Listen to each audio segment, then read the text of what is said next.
ወንጌል ማቴዎስ ምዕራፍ 18 በታ ጊዜ ቲያቶም ደቀ መዛሙርቱ አብ መንግሥተ ሰማያት መንኮን ይበልጽና በሉ ናብ ኢየሱስ ቀረቡ። ንሱ ድማ ቆልዓ ጸዊዑ ኣብ ማእከሎም ደው ኣበሉ። ገለኻ እንተ ዘይተመለስኩም ከም ቆልዓውን እንተ ዘይኮንኩም ናብ መንግሥተ ሰማያት ከተኹም ዘይተኣቱ ብሓቂ ብለኩም ኣለኹ። እቲ ከምዚ ቆልዓ ዝርእሱ ዘትሕት ንሱ ኣብ መንግሥተ ሰማያት ዝበልጽ ንኸምዚ ዝበለ ቆልዓ ብስመይ ዝቕበል ንዓይ ይቕበል። ካብዞም ብኣይ ዝኣምኑን ንኣሽቱ ሓደ ዘስሕት ግና መጥሓን ኣድጊ ክሳዱ ተኣሲሩ ኣብ ዓሚቕ ባሕሪ ኸጥሕል ይሕሾ። መዕንቀፊ ኸመፀ ይተርፍን እሞ ወይ ለኣ ንዓለም ብሰሪ መዕንቀፊ ምናዳ ነቲ ብሰሩ ስሕተት ዝመጽእ ሰብ ወይሉ ኢድካ ወይ እግርኻ እንተስሓተትካ ኻኸባ ኸሪፅካ ደርብያ ክልተ ኢድን ክልተ እግርን ከለካ ናብ ናይ ዘለኣለም ሓዊኻ ብትድርበስ ቁሩፅ ወይ ሓንካስ ኮይንካ ናብ ናይ ህይወት ምእታዊ ሕሸካ። ዓይንኻ እንተስሓተትካ እውን ካባኻ ጎጥቂጥካ ደርብያ ክልተ ዓይኒ ኸለዋኻ ናብ ገሃነም ሓዊኻ ብትድርበስ ነቋር ኮይንካ ናብ ህይወት ምእታዊ ሕሸካ። ካብዞም ንኣሽቱን ሓደ እኳ ኸይትንዕቑ ተጠንቀቑ። መልኣኽቶም ኣብ ሰማያት ኩሉ ሳዕ ገጽታ ኣብ ሰማይ ዘሎ ኣቦ ይርእዩ ኣለዉ ብለኩም ኣለኹ። ወዲ ሰብ ንዝጠፍአ ኸድሕን መጺኡ ኣሎ እሞ እንታይ መስለኩም? 100 በጊዕ ዘለዎ ሰብኣይ ካብኣተን ሓንቲ እንተጠፍኣቶ ነተን 99 ሓዲጉ ዶ ነታ ዝጠፍአት ክደሊ ናብ ኣኽራን ኣይከይድን?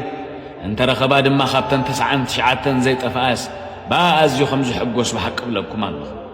ከምኡ ድማ ካብዞም ንኣሽቱ ሓደ ኽጠፍእ ፍቓድ እቲ ብሰማይ ዘሎ ኣቦኹም ኣይኮነ። ሓውኻ እንተበደለካ ኺድ ንስኻን ንሱን በይንኹም ግን ሓዩ።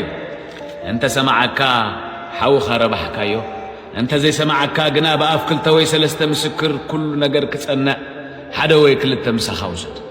ንኣታቶም እንተ ዘይሰምዖም ከዓ ንማሕበር ንገራ። ነታ ማሕበር እንተ ዘይሰማዓ ግና ከም ኣረመንን ከም ተጋውን ረአዩ። ኣብ ምድሪ ዝኣሰርኩምዎ ኩሉ ኣብ ሰማይ እሱር ክኸውን እዩ።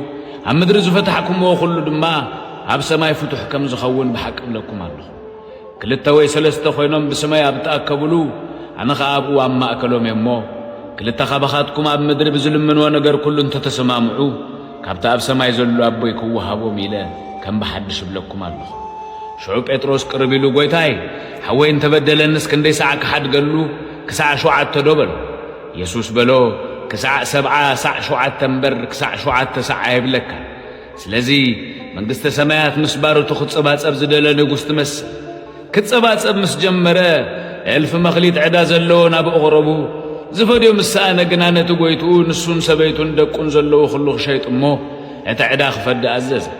ሽዑ ባርያ ተደፊኡ ጐይታይ ተዓገሰኒ ኩሉ ኸዓ ክፈድየካ ኢሉ ሰገደሉ። ጐይትኡ ድማ ነቲ ባርያ ኣምሓሮን ፈትሖን ዕዱኡን ሓደገሉ። እቲ ባርያ ምስ ወፀ ግና ካብቶም ብጾቱ 100 ዲናር ዕዳ ዘለዎ ባርያ ረኸበ። ሒዙ ኸዓ ኣባኻ ዘሎ ዕዳ ፍደይኒ ኢሉ ኹሉ ሓነቑ። ሽዑ ትብጻዩ ባርያ ተዓገሰኒ ኹሉ ክፈድየካ ኢሉ ተደፊኡ ለመኖ። ንሱ ግና ኣበዮ። ከይዱ ድማ ክሳዕ ዕዱኡ ዝፈድእ እሰሮ። እቶም ብጾቱ ባሮቱ ዝገበሮም ሪኦም ብዙሕ ጓሃዩ። ከይዶም ከዓ ዝኾኑ ኹሉ ንጐይቶኦም ነገሩ። ሽዑ ጐይቶኦም ጸዊዑ ኣታ ኽፉእ ባርያ ኣነ ክንዲ ዝለመንካኒ ብዘሎ ዕዳ ክሓደኩልካ ንስኻ ከምቲ ኣነ ዝመሓርኩኻ ዶ ነቲ ብጻይካ ክትምሕሮ እምተገብኣካ እምበር። ጐይትኡ ኸርዩ ኩሉ ዕዱኡ ክሳዕ ዝፈዲ ብዘጽብቡል ሕሊፉ ሃቡ።